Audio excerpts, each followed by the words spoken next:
प्यारे बच्चों, good morning. आज के वीडियो में हम लोग क्लास 12 के केमिस्ट्री में आयनिक साम्य के बारे में जानकारी प्राप्त करेंगे। इसके पहले आपको केमिकल इक्विलिब्रियम रासायनिक साम्य के बारे में बताया गया है। अब हम लोग पढ़ेंगे आयनिक साम्य, आयनिक इक्विलिब्रियम, यानी आयनिक इक्विलिब्रियम किसे कहते हैं। ठीक है, तो इसमें सबसे पहले हम लोग पढ़ेंगे विद्युत अपघट्य के बारे में। ठीक है, विद्युत अपघट्य,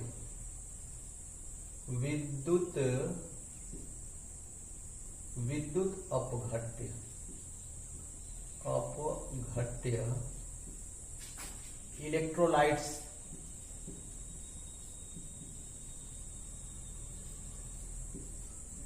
इलेक्ट्रोलाइट्स। ठीक है, इलेक्ट्रोलाइट्स। ध्यान दीजिए, जो पदार्थ विद्युत धारा का संचालन करते हैं उसे कहते हैं, जो पदार्थ विद्युत धारा का संचालन करते हैं उसे विद्युत चालक कहते हैं। यानी जो पदार्थ विद्युत धारा का संचालन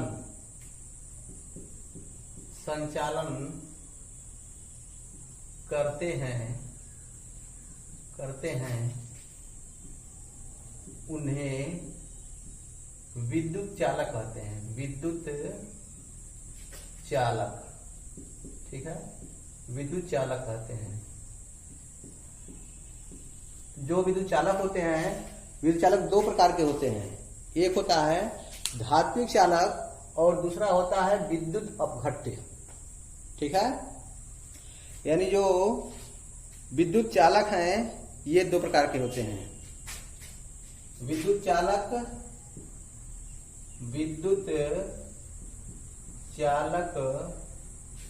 मुख्यतः दो प्रकार के होते हैं,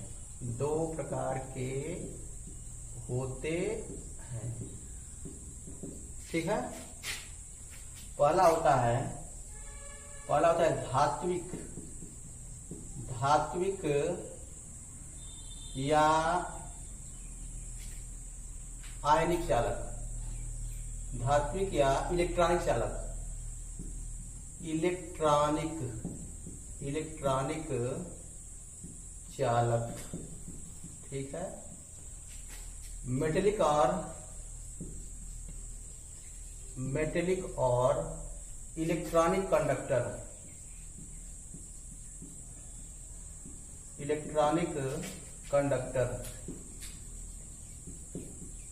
ठीक है। और दूसरा होता है विद्युत अपघट्य, विद्युत अपघट्य। ठीक है, इलेक्ट्रोलाइट। ध्यान दीजिए, इसी के बारे में हमको पढ़ना है। ठीक, इसमें आपको बताया गया कि जो पदार्थ विद्युत धारा का संचालन करते हैं उन्हें विद्युत चालक कहते हैं। फिर बताया गया इसमें कि जो विद्युत चालक होते हैं मुख्यतः दो प्रकार के होते हैं। पहला होता है धात्विक चालक या इलेक्ट्रॉनिक चालक, और दूसरा होता है विद्युत अपघट्य। देखिए, जो धात्विक चालक होते हैं, ठीक है, जो धात्विक चालक होते हैं इसमें जो है इलेक्ट्रॉन विद्युत वाहक होते हैं। धात्विक चालक में, यानी धात्विक चालक में इलेक्ट्रॉन क्या होते हैं? विद्युत वाहक होते हैं। यानी इसमें किसके माध्यम से होता है? इलेक्ट्रॉनों के माध्यम से। ठीक है, और देखिए विद्युत अपघट्य इलेक्ट्रोलाइट, यानी चालक। ठीक है, चालक जिनमें मुक्त आयन विद्युत वाहक होते हैं। ठीक है, चालक चालक जिनमें मुक्त आयन क्या होते हैं? विद्युत वाहक होते हैं। ठीक है, यानी इसमें जो है धातु में क्या है? इलेक्ट्रॉन है। ठीक है, इलेक्ट्रॉनों के माध्यम से जो है विद्युत का प्रवाह होता है। और जो विद्युत अवघट्य होता है, इलेक्ट्रोलाइट होता है, इसमें जो है मुक्त आयनों के माध्यम से, फ्री रेडिकल्स, मुक्त आयनों के माध्यम से जो है वह विद्युत धारा का प्रवाह होता है। ठीक है, यानी विद्युत अवघट्य वे पदार्थ होते हैं, विद्युत अवघट्य वे पदार्थ होते हैं जो द्रव अवस्था या विलयन में, ठीक है, जो द्रव अवस्था या विलयन में विद्युत धारा का विलयन में चालक होते हैं। यानी जैसे मान लीजिए कोई पदार्थ विद्युत अवघट्य है तो वह किसमें होगा? द्रव स्थित, द्रव अवस्था में या किसमें? विलयन में। विलयन में क्या होगा? विलयन में उसमें क्या होगा? धारा का, विद्युत धारा का प्रवाह होगा। विद्युत धारा का प्रवाह होगा। ठीक है, जैसे मान लीजिए NaCl है, सोडियम क्लोराइड, NaCl। ठीक है, जब यानी कोई भी विद्युत अवघट्य है, कोई भी विद्युत अवघट्य होगा तो इसको द्रव में, ठीक है, जल में या किसी भी विलायक में हम डालेंगे तो वह स्वतः ही अपने आयनों में क्या होगा? टूट जाएगा, स्वतः ही अपने आयनों में टूट जाएगा। और जो आयन देखिए इसमें होता है कि मुक्त आयनों के द्वारा होता है, मुक्त आयन विद्युत वाहक का कार्य करते हैं। ठीक है, यानी इसमें क्या उपस्थित होगा? इसमें आयन होगा। मतलब जो विद्युत अवघट्य होगा, जो इलेक्ट्रोलाइट होगा, वह उसको द्रव अवस्था में करेंगे। ठीक है, मान लीजिए पानी में घोलते हैं या किसी भी विलायक में उसको हम विलय करते हैं, उसका विलयन बनाएंगे तो वह स्वतः ही अपने आयनों में टूट जाएगा। ठीक है, तो जैसे मान लीजिए NaCl है, तो जब NaCl जो है इसको जब घोलेंगे पानी में तो क्या होगा? यह Na प्लस Cl माइनस में स्वतः ही टूट जाएगा। ठीक है, टूट गया तो जो Na प्लस है और Cl माइनस जो आयन उपस्थित हो गए, देखिए मुक्त आयन, ठीक है, मुक्त आयन हो गए, तो इसी के द्वारा क्या होगा? इसी के द्वारा उसमें क्या होगा? विद्युत का प्रवाह होगा। ठीक है, जो प्लस है, Na प्लस है, ये कैथोड की तरफ जाएंगे। ठीक है, ये किधर जाएंगे? एनोड की तरफ जाते हैं। ठीक है, तो इसी के द्वारा होता है। तो ऐसा जो है, ये प्रॉपर्टी जिस कंपाउंड के पास होती है उसे कहते हैं विद्युत अपघट्य। ठीक है, जैसे मान लीजिए K2SO4 है, पोटेशियम सल्फेट। ठीक है, ये किसमें टूटेगा? 2K प्लस SO4 पर -2। ठीक है, इसके द्वारा जो है उसमें विद्युत का प्रवाह होगा। यानी जो मुक्त आयन होते हैं, मुक्त आयन, इनके द्वारा जब विद्युत का प्रवाह होता है तो उससे हम कहेंगे विद्युत अपघट्य। ठीक है, तो जैसे मान लिया NaCl है, नमक Na प्लस Cl से टूट गया तो क्या होगा? ये इसका मुक्त आयन बन गए। जब आयन बन गए तो क्या होगा? इसी के माध्यम से उसमें विद्युत का प्रवाह होगा। अब देखिए जो ठोस अवस्था में NaCl है उसमें विद्युत का प्रवाह नहीं होता है। ठीक है, ये बताया गया है कि हमेशा किसमें होगा? द्रव अवस्था में या उसके विलयन में। ठीक है, क्योंकि द्रव अवस्था और उसके विलयन में क्या होगा? वह स्वतः ही अपने आयनों में टूट जाएगा, आयन बन जाएंगे और इन्हीं आयनों के माध्यम से क्या होगा? उसमें विद्युत का प्रवाह होगा। तो ऐसे पदार्थ को कहते हैं विद्युत अपघट्य, इलेक्ट्रोलाइट। बात समझ में आ गई? तो आगे देखिए,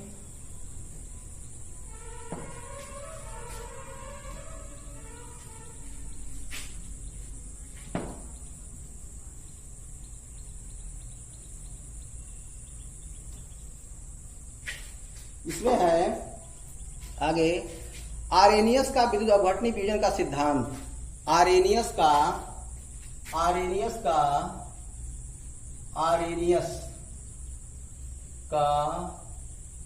विद्युत अपघटनी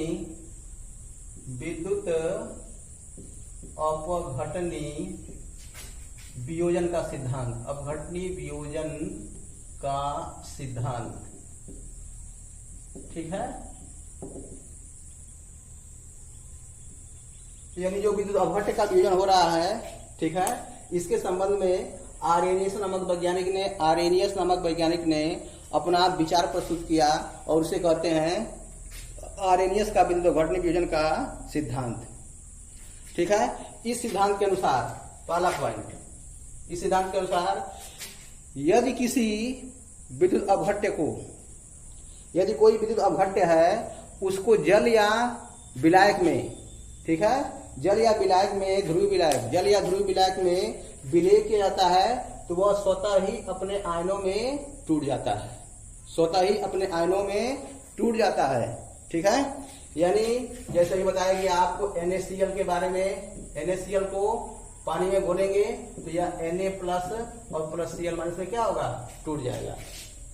ठीक है, तो आर्रेनियस ने बताया कि जब किसी विद्युत अपघट्य को, यदि कोई विद्युत अपघट्य है उसको जल या किसी ध्रुवीय विलायक में घोलेंगे तो वह स्वतः ही अपने आयनों में टूट जाता है। ठीक है, स्वतः ही अपने आयनों में टूट जाता है। जो तो आयन दो प्रकार के होते हैं, पॉजिटिव और निगेटिव। एक जो धन बनता है, जो धन आयन है उसे धनायन कहते हैं और जो ऋण है उसे ऋणायन कहते हैं।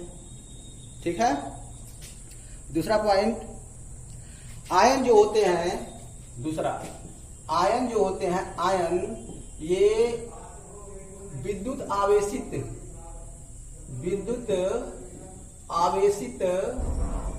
ये परमाणु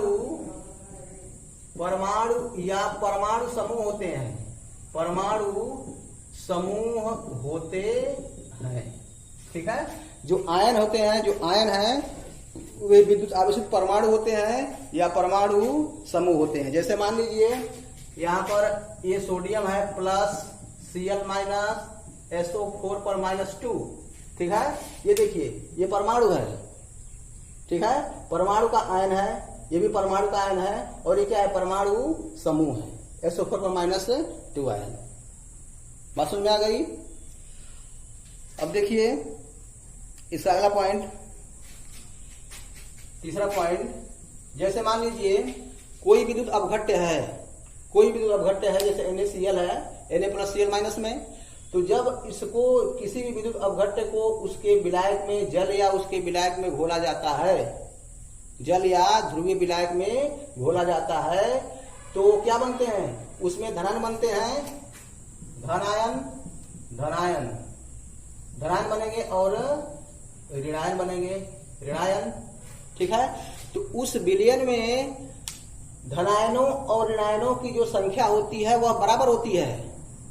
यानी पानी में हम NaCl को घोल देंगे तो Na प्लस Cl माइनस बनेगा, तो उस पानी में क्या होगा, उस पानी में जितना Na प्लस होगा उतना Cl माइनस होगा। यानी किसी विद्युत अपघट्य का जो विलयन होता है वह विद्युत उदासीन होता है। तीसरा पॉइंट है, किसी भी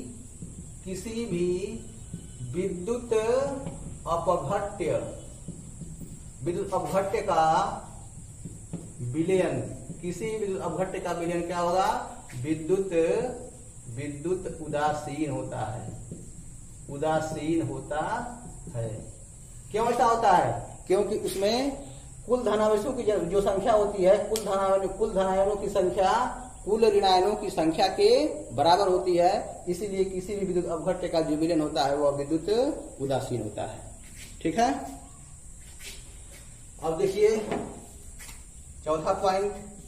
ठीक है, चौथा पॉइंट क्या है, जैसे मान लीजिए कोई विद्युत अपघट्य है। ठीक है, जब विद्युत अपघट्य को विलायक में डालेंगे तो क्या होगा, उसका वियोजन होगा। ठीक है, उसका वियोजन होगा, लेकिन वियोजन जो है आंशिक रूप से होता है, पूर्ण रूप से नहीं होगा। वियोजन जो है, विद्युत अपघट्य का वियोजन आंशिक होता है, पूर्ण रूप से नहीं होगा। ठीक है, तो यदि किसी भी विद्युत अपघट्य को हम किसी विलायक में डालते हैं, ठीक है, तो जो उसका जो अणु है, वियोजन से पूर्व जो अणु है, और जब वियोजन होगा तो किसमें विभक्त होंगे, वो आयन के रूप में होंगे विभक्त। ठीक है, तो जो विभक्त, जो मतलब आयन के रूप में बन जाते हैं, जो आयन के रूप में बन जाते हैं उसे कहते हैं उसके वियोजन की मात्रा। ठीक है, वियोजन की मात्रा। यानी विद्युत अपघट्य के वियोजन की मात्रा बराबर क्या होगा, मात्रा बराबर होता है वियोजित अणुओं की संख्या, ये हो जाएगा वियोजित अणुओं की संख्या बटा वियोजन से पूर्व कुल अणुओं की संख्या। ठीक है, बात समझ में आ रही है। यानी कहने का मतलब यदि कोई भी विद्युत अपघट्य है तो उसको हम किसी विलायक में डालेंगे, जल में या किसी भी ध्रुवीय विलायक में डालेंगे, तो क्या होगा, जब उस विलायक में उसको डालेंगे तो उसके जो अणु हैं वो आयन के रूप में चेंज होंगे, अणु या परमाणु जो है वो आयन के रूप में चेंज होंगे, लेकिन उसका पूर्ण रूप से आयन नहीं होता है, पूर्ण रूप से वो मतलब कि आयन के रूप में चेंज नहीं होते हैं। तो जो आयन के रूप में चेंज हो जाएंगे, जो अणु या परमाणु आयन के रूप में चेंज हो जाएंगे, उसे कहेंगे उसके वियोजन की मात्रा, और वियोजन की मात्रा बराबर होता है वियोजित अणुओं की संख्या बटा वियोजन के पूर्व कुल अणुओं की संख्या। ठीक है, अब देखिए इसके बाद हम आते हैं, थोड़ा सा ध्यान देंगे, आप जो है अपनी वीडियो को देखिए, आपकी जो ध्यान से सुनिए, जो बताया जा रहा है उसको समझने की कोशिश करिए, और जो आपके पास मतलब कि पुस्तक है, ठीक है, उसको पढ़िए और जो संबंधित क्वेश्चन है उसको हल करिए। ठीक है, अब देखिए ओस्टवाल्ड का तरलता नियम, इसमें दिया गया आगे है ओस्टवाल्ड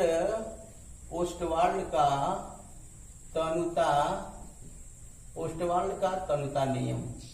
ठीक है, ओस्टवाल्ड डायल्यूशन लॉ, ओस्टवाल्ड का तनुता नियम, ओस्टवाल्ड डायल्यूशन लॉ। जो ओस्टवाल्ड का तनुता नियम है वह जो है दुर्बल विद्युत अपघट्य पर लागू होता है। ठीक है, ध्यान रहे कि ओस्टवाल्ड का तनुता नियम दुर्बल विद्युत अपघट्यों पर लागू होता है। यानी जब दुर्बल विद्युत अपघट्य होगा तो क्या होगा, उसमें आयनन से पहले उसके कुछ अणु होंगे। ठीक है, और जब उसको उसके विलायक में घोल देंगे, जिसमें वह घुलेगा, विलायक में घोलेंगे, ठीक है, तो क्या होगा, उसके कुछ मॉलिक्यूल्स, कुछ जो अणु है वह आयन के रूप में हो जाएंगे, और कुछ अणु जो है वह मतलब कि पूर्व अवस्था में ही रहेंगे। ठीक है, अब जैसे मान लीजिए कोई विद्युत अपघट्य BA है, BA, ठीक है, इसको हम घोलेंगे तो ये B प्लस और प्लस A माइनस में ब्रेक करेगा, टूटेगा। अब ध्यान दीजिए, अब यहां पर उत्क्रमणीय अवस्था हो गई, चूंकि जितना इसमें वियोजित अणु है, वियोजन से पूर्व है इसमें अणुओं की संख्या। अब जब इसको विलायक में घोल दिया गया तो ये ब्रेक करेंगे तो क्या होगा, B प्लस और A माइनस में टूटेगा, ब्रेक करेगा ये। अब देखिए जो B प्लस और A माइनस है तो ये मिलकर के क्या बनाएगा, BA पुनः बनाएगा। ठीक है, तो ओस्टवाल्ड ने यह प्रूव किया कि इसके अवियोजित अणुओं, ठीक है, अवियोजित अणुओं और वियोजित आयनों, ठीक है, यानी वियोजित अणुओं के बीच क्या होती है, बीच जो है मतलब साम्यावस्था होती है, तो इस पर हम द्रव्य अनुपाती क्रिया का नियम लगा सकते हैं।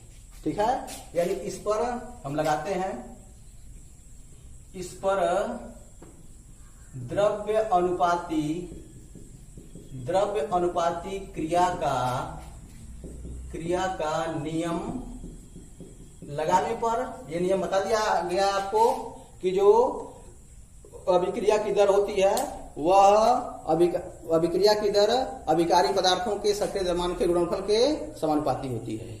जो अभिक्रिया की दर होती है वह अभिकारी पदार्थों के सक्रिय द्रव्यमान के गुणनफल के समानुपाती, ये पहले आपको बता दिया गया है। तो क्या होगा, अग्र अभिक्रिया की दर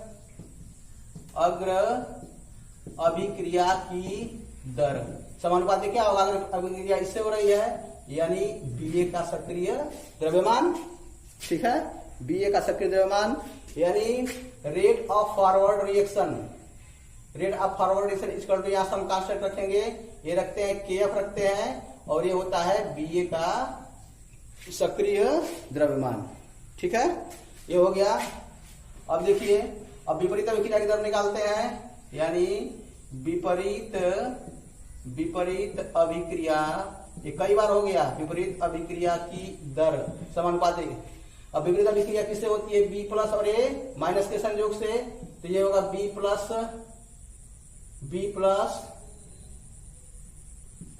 प्लस का सक्रिय द्रव्यमान और A माइनस का सक्रिय द्रव्यमान। ठीक है, B प्लस और A माइनस। अब क्या होगा? अब रेट ऑफ बैकवर्ड रिएक्शन यानी RB बराबर हो जाएगा यहाँ पर KB, ये होगा B प्लस का सक्रिय द्रव्यमान इंटू A माइनस का सक्रिय द्रव्यमान है, उसकी मोलर सांद्रता। ठीक है, अब चूंकि मान लीजिए यहाँ पर साम्यावस्था स्थापित हो गई है, तो साम्य पर क्या होगा? ये दोनों का वेग बराबर होता है, RF बराबर क्या होगा? RB, यानी एक पक्ष बराबर हो गया तो क्या करेंगे? दूसरे को हम बराबर करेंगे। KF BA equal to KB B plus की मोलर सांद्रता इंटू A माइनस की मोलर सांद्रता, यानी KF upon KB equal to क्या हो जाएगा? B प्लस ऊपर चला जाएगा ये, और ये आ जाएगा नीचे BA, इसको हम लिखते हैं K। ठीक है, यहाँ पर लिखते हैं सम कांस्टेंट K, यानी K बराबर क्या हो जाएगा? K बराबर हो गया B प्लस A माइनस, ठीक है, और ये हो गया BA। ठीक है, ये सबको आपको बता दिया गया कि क्या क्या चीज है। और जो K है, ठीक है, K जो होता है उसे कहते हैं आयनन स्थिरांक। ठीक है, K जो है जहां K एक स्थिरांक है, जिसे अब BA है, जिसे BA का वियोजन स्थिरांक कहते हैं। BA जो है वियोजित हो रहा है, टूट रहा है, जिसे BA का क्या कहते हैं? जिसे BA का वियोजन स्थिरांक कहते हैं। ठीक है, ये सब चीजें आपको पहले बता दी गई है। ठीक है, यानी मान लीजिए यदि किसी दुर्बल विद्युत अपघट्य BA, हम BA लिया दुर्बल विद्युत अपघट्य, यदि जो BA दुर्बल विद्युत अपघट्य है, ठीक है, यदि उसका हम एक मोल V लीटर आयतन में घोलने पर, ठीक है, V लीटर आयतन में घोलने पर उसके अल्फा मोल भी होते हैं। ठीक है, यानी मान लिया विद्युत अपघट्य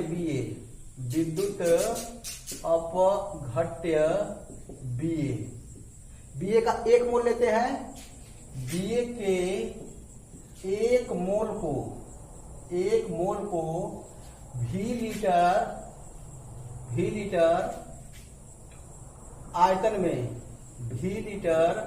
आयतन में घोलने पर उसके अल्फा मोल वियोजित होते हैं। ठीक है, अब चूंकि हम BA लिए हैं विद्युत अपघट्य, तो BA को यदि V लीटर के आयतन में हम घोल रहे हैं, एक मोल लिए हैं BA का एक मोल, और एक मोल को जब हम V लीटर वाले आयतन में हम घोल रहे हैं, अल्फा मोल वियोजित होता है। मान लीजिए सब वियोजित नहीं होगा क्योंकि यह दुर्बल विद्युत अपघट्य है। अब देखिए BA है, यहां हो गया B प्लस A पर माइनस। ठीक है, अब आपको बताया गया है द्रव्य अनुपाती क्रिया का नियम का अनुप्रयोग। ठीक है, अनुप्रयोग। अब ध्यान दीजिए, प्रारंभिक सांद्रता निकालते हैं हम लोग, तो BA का कितना लिए हैं? एक मोल लिए हैं, और आयतन कितना है? V है, ये हो जाएगा 1/V। ठीक है, इसके बारे में आपको बता दिया गया है पहले विद्युत द्रव्य अनुपाती क्रिया के नियम के अनुप्रयोग में। ठीक है, अब शुरू में अभी यह ब्रेक नहीं किया है, तो प्रारंभ में जीरो, प्रारंभिक सांद्रता इसकी 0 होगी। ठीक है, अब देखिए साम्य सांद्रता, तो जब साम्य अवस्था स्थापित होगी तो क्या होता है? अग्र अभिक्रिया और विपरीत अभिक्रिया दोनों का वेग बराबर हो जाता है। ठीक है, तो ये जब साम्यावस्था स्थापित हो रही है तो अल्फा ये भी बन रहा है, अल्फा ये भी बन रहा है। इसका मतलब कि इसमें से कितना खर्च हो रहा है, एक हम लिए हैं 1 मोल, 1 मोल में से कितना खर्च होगा, अल्फा खर्च होगा। यानी साम्यावस्था क्या हो जाएगा 1 माइनस अल्फा अपान भी, और ये हो जाएगा अल्फा अपान भी, और ये भी होगा अल्फा अपान भी। ठीक है, अब इसका मान किसमें रखेंगे, ये मान ये समीकरण फर्स्ट है 1। अब इसका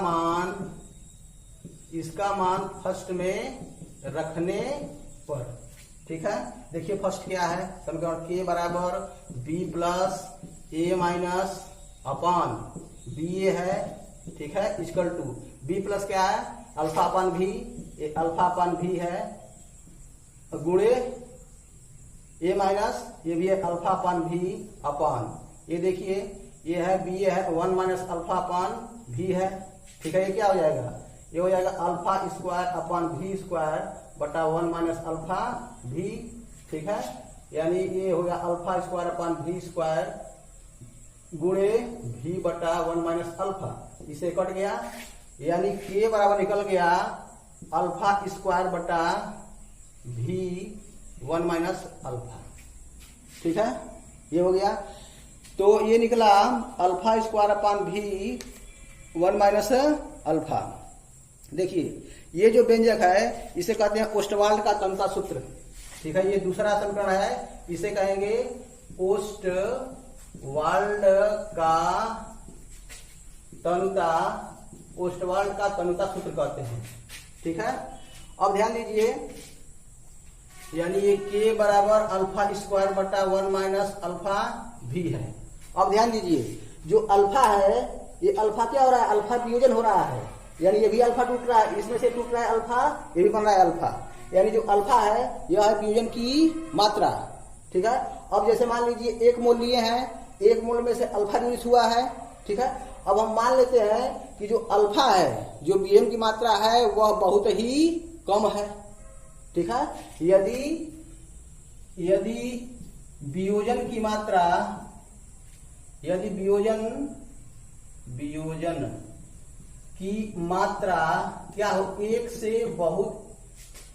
से बहुत क्या हो, कम हो, ठीक है, कम हो, जो कि 1 मोल लिए हैं, 1 मोल में से कितना यूज हो रहा है, अल्फा जो है टूट रहा है, मान लीजिए टूटने का मटेरियल है वो बहुत ही कम है, नगण्य है, तो क्या हो जाएगा उस स्थिति में के बराबर हो गया अल्फा स्क्वायर अपान भी, ठीक है, यानी अल्फा स्क्वायर अपान के भी, यानी ये बन जाएगा अल्फा बराबर क्या हो गया कर्ण में के भी, ठीक है। अब देखिए जो अल्फा है यह वियोजन की मात्रा है, ठीक है, तो क्या होगा, यानी किसी दुर्बल विद्युत अपघट्ट के वियोजन की मात्रा, अल्फा जो है वियोजन की मात्रा है, यानी क्या निकला कि किसी दुर्बल विद्युत अपघट्ट के वियोजन की मात्रा उसके आयतन के वर्गमूल के समानुपाती होती है, ठीक है। स्थिर ताप पर किसी दुर्बल विद्युत अपघट्ट की वियोजन की मात्रा उसके तनुता के वर्गमूल के समानुपाती होती है, ठीक है, उसके भी जो तनुता है, ये जो है अल्फा क्या है, अल्फा है वियोजन की मात्रा, ठीक है। और जो ये समीकरण 3 प्राप्त हुआ है इसे हम कहते हैं क्या, इसे कहते हैं ओस्टवाल्ड का सरल तनुता सूत्र, ये है ओस्टवाल्ड का सरल तनुता सूत्र, ठीक है, बात समझ में आ गई। यानी जो वियोजन की मात्रा होती है वह उसके तनुता के वर्गमूल के समानुपाती होती है, ये जो है क्या है, ये ओस्टवाल्ड का तनुता नियम है, यह हमेशा एक दुर्बल विद्युत अपघट्ट पर लागू होता है, ठीक है। तो इसमें जो भी काम किया गया है वो पहले आपको बता दिया गया है, ठीक है। जैसे द्रव्यानुपाती क्रिया का नियम लगा, यह कई बार आपको बताया गया है, सवाल हल करते समय, इसका नियम समझाते समय, फिर यहाँ पर उसका अनुप्रयोग है, ये सब बता दिया गया है, इसलिए थोड़ा सा इसको तेजी से बताया गया है, ठीक है। आप वीडियो को जो है ध्यान से देखें, वीडियो यदि एक बार में नहीं समझ में आती है तो 2 बार देखें, 3 बार देखें, और उसके बाद जो इससे संबंधित आपके पास जो पुस्तक है उसको पढ़ें। धन्यवाद।